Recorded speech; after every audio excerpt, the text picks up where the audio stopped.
ഇത് ഞാൻ പോലും പ്രതീക്ഷ ഉണ്ടായില്ല. എൻ്റെ ഒരു ഫ്രണ്ടാണ് വിളിച്ചിട്ട് പറഞ്ഞടാ പിന്നെ നീ പുറകെ നടക്കുന്ന കുട്ടിക്ക് നിന്നെ ഇഷ്ടമാണെന്ന് പറയാൻ പറഞ്ഞു എന്ന് പറഞ്ഞു. ആണോ? അങ്ങനെ ഞാൻ വിളിച്ച് അത് എത്രയാ 11 പഠിക്കണം. 11th പഠിക്കുമ്പോഴാണോ? 11th exam കഴിഞ്ഞിരിക്കണ്. അപ്പോൾ വിളിച്ച് പ്രപ്പോസ് ചെയ്ത് പോക്കി പറഞ്ഞ് റെഡിയായി. എങ്ങനെ പറഞ്ഞേ? ഫോണിൽ കൂടി തന്നെ.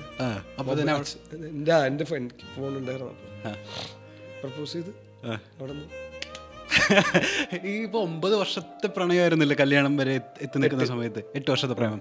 ഈ 8 വർഷത്തെ പ്രേമം നമ്മളുടെ തലവരേനെ അല്ലെങ്കിൽ നമ്മളുടെ ലൈഫിനെ എങ്ങനെയൊക്കെ മാറ്റിയിട്ടുണ്ട്? അബ്രോഡ് പഠിക്കാൻ പോവാതിരുന്നത് ഒന്നാമത് ഫണ്ട് അത്ര ഉണ്ടായില്ല വീട്ടിൽ. രണ്ടാമത്തെ കാര്യം പ്രേമമായിരുന്നു. പ്രേമം കാണാതിരിക്കാൻ പറ്റില്ലായിരുന്നു എന്നാണോ? തുടങ്ങിയല്ലുള്ളൂ ആ സമയത്ത്. കോളേജ് ആയപ്പോഴും ഞാൻ പ്രയോറിറ്റൈസ് ചെയ്തത് SH പഠിച്ചുകൊണ്ടിരുന്ന. അപ്പോൾ എനിക്കില്ല, ഞാൻ തുറവൂരിന്ന് ഒരു 1/4 മണിക്കൂറുണ്ട് ആക്ച്വലി. അപ്പം അങ്ങോട്ട് ഓടിയെത്താൻ ആദ്യം നോക്കും, എന്നിട്ട് വീട്ടിലേക്ക് പതുക്കെ പോകാൻ നോക്കും.